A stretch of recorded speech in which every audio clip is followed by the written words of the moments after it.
Hi everyone. Have you ever struggled to speak up in a senior leadership meeting, especially when the loudest voices are dominating the room?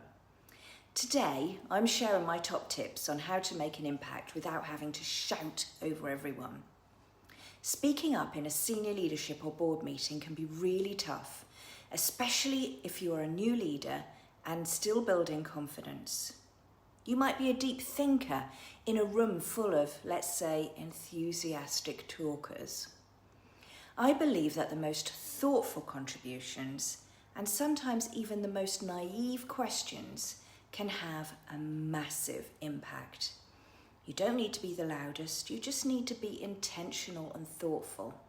And let's be honest, the worst feeling is leaving the room frustrated because you didn't say what you wanted to. I know this struggle well, and I'm sure you do. I'm a confident person, I've always got plenty to say, but I also like to think things through deeply. Sometimes though, as a senior leader, you have to be in the live conversation. You need to be able to think on the spot and act fast. You need to be able to join the conversation and think in the moment. So here are my top tips for speaking up with confidence, curiosity, and influence. 1. Prepare with purpose. Deep thinkers thrive on reflection, so if you know the agenda, jot down the key points or questions in advance. Do your research. Make sure you have everything in front of you and you know it inside out. This makes it easier to contribute without overthinking in the moment. Preparation and thinking in advance is a superpower. Winging it only goes so far. 2. Read the room. You often know a tricky conversation is coming, don't you? Take a moment when you enter the room to feel the energy.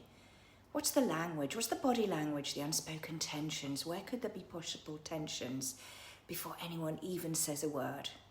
Then use your knowledge and insights to navigate the different characters, personalities, and viewpoints. 3. Use strategic pauses. Fast-paced discussions can feel impossible to break into. Sometimes they are.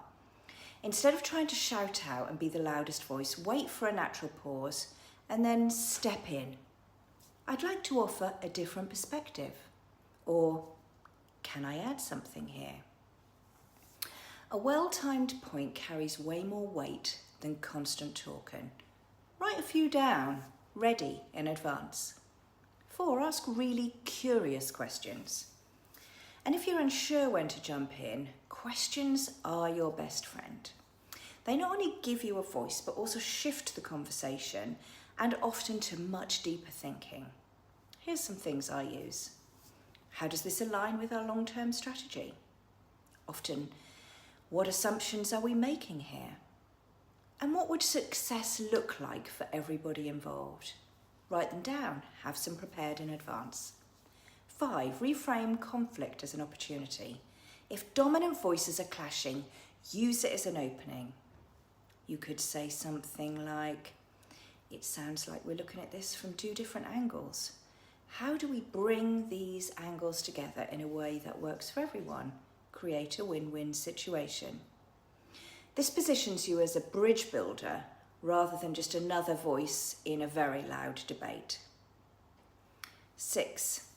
Own your thinking style. Not all great points need to be made in the moment. If you need time to process, that's okay. I think it's fair to be able to say, I'd like to reflect on this and follow up with some thoughts, if that's okay. Then follow up in an email or a one-to-one conversation with one or more of the people. And 7, if you really can't get a word in edgeways, say so. Let's be clear, no one should feel shut down or steamrolled in a meeting. If you're being drowned out, call it out in the moment. Don't wait till after. Something simple like, I'd like to contribute here, but I'm struggling to get a word in. Please, can we make a space for different voices? The chair of the meeting should be managing this, but if they aren't, don't wait for permission to speak up. You will regret it later. Leadership isn't about speaking the most. It's about speaking with purpose, and that is often forgotten as egos take over. Thoughtfulness is a strength, so use it to guide conversations rather than compete in all the noise. If you'd like to build your confidence in speaking up, influencing others and owning your leadership voice, let's chat. Please give me a no obligation call on 07962 101 879. Email me, lilla@lillaplebon.com. And if you've got any other great tips, drop them in the comments. And until next time, goodbye.